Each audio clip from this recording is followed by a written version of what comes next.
Welcome back to the new and improved look of Headline Country. I'm Stormy Warren in Kansas City, Kansas, where it's time to take a look at some of the top stories making country headlines this week. We're so proud of your accomplishments. We love you. Thanks. It's going to be a good day. It's always good when you're celebrating something. Carrie Underwood had more than one reason to make it a good day at her recent bash in Nashville as she celebrated her fourth consecutive #1 off her Blown Away album with See You Again.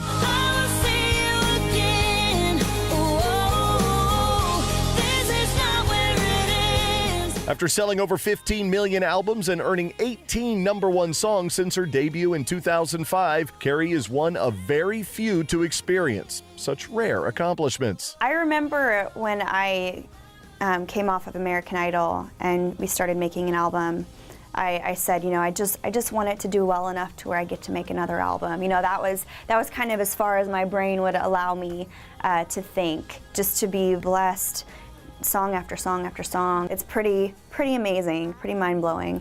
I'll see you again. The See You Again video, one of everybody's favorite moments, is when the little, she's basically a toddler, she's like running through the airport. Her dad just got home from being deployed, and she came to a show recently, and she told me she was going to sing it with me. She told me she was gonna sing with me, she did know all the words, and she wanted a pink microphone.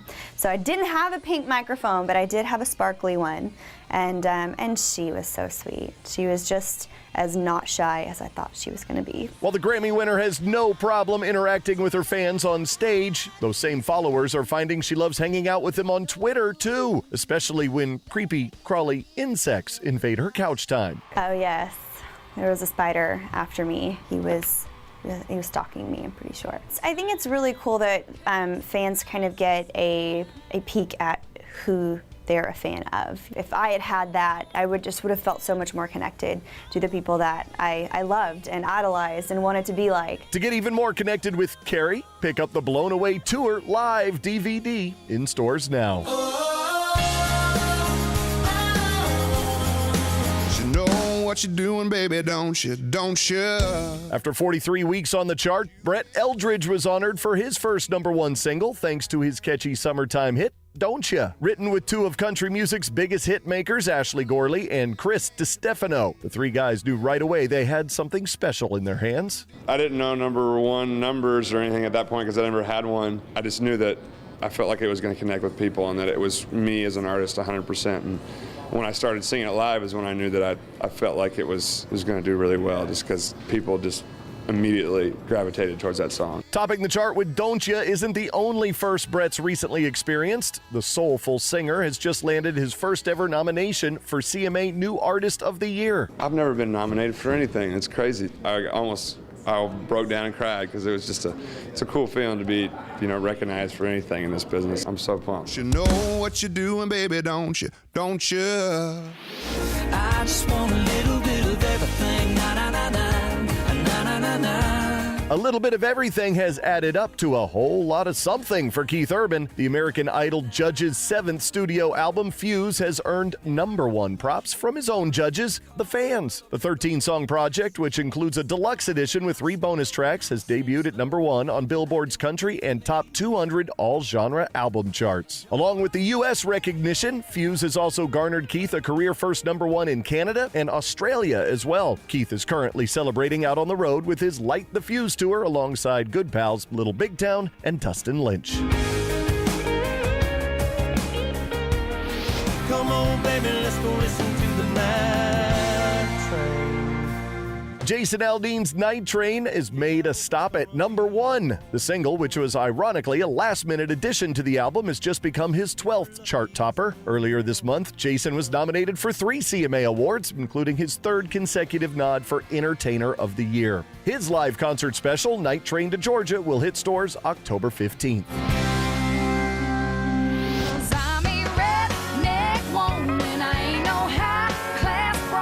After 10 years of working hard and playing harder, redneck woman Gretchen Wilson is ready to kick back with a live concert special of her own that will feature her record-setting Here for the Party album in its entirety.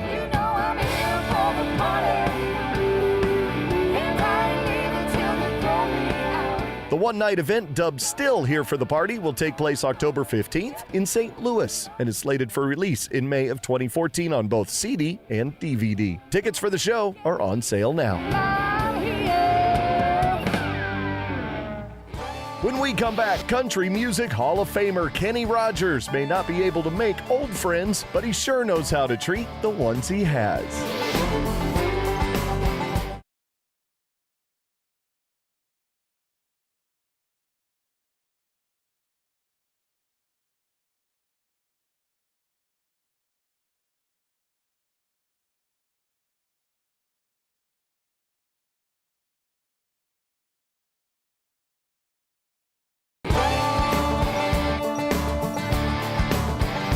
Well, in just a few days, one of the most influential entertainers in music, Kenny Rogers, will be officially welcomed into the Country Music Hall of Fame during its annual medallion ceremony.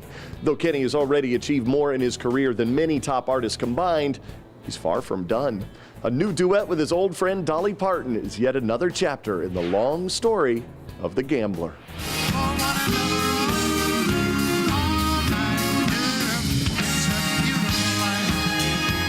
What a year it is to be Kenny Rogers. Isn't this amazing? Wow. I mean, it's tiring.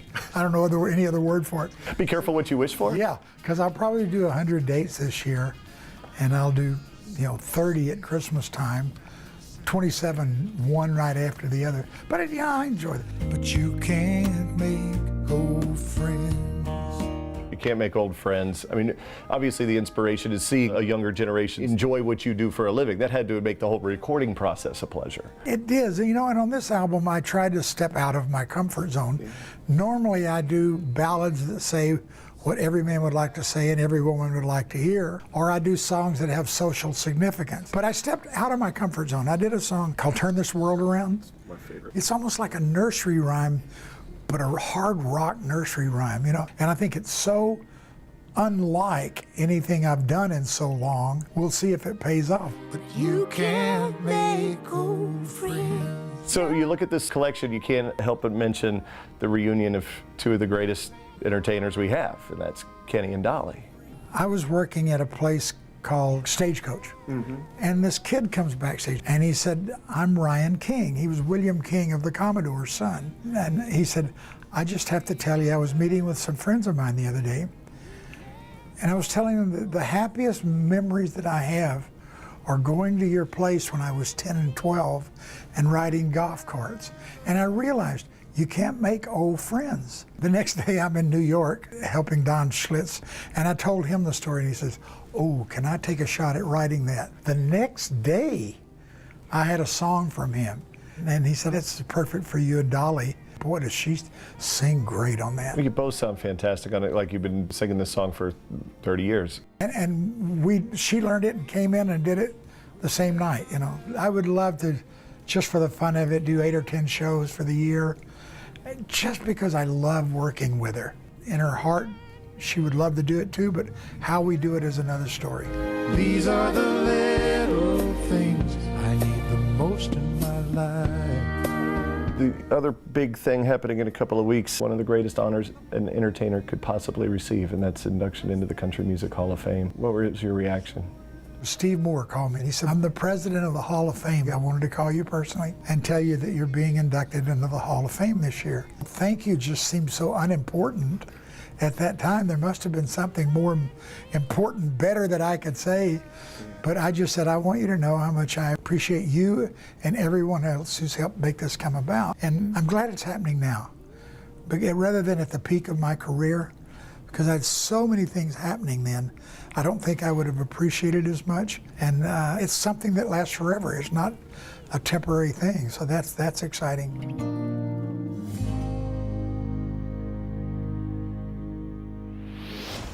Kenny and Dolly performing again. If you're too young to realize how cool that really is, don't miss it this time. You Can't Make Old Friends will hit stores October 8th. Well, that's it for this week. From Sporting Park in Kansas City, home to the inaugural Flatlands Fest, I'm Stormy Warren. Take care, everybody.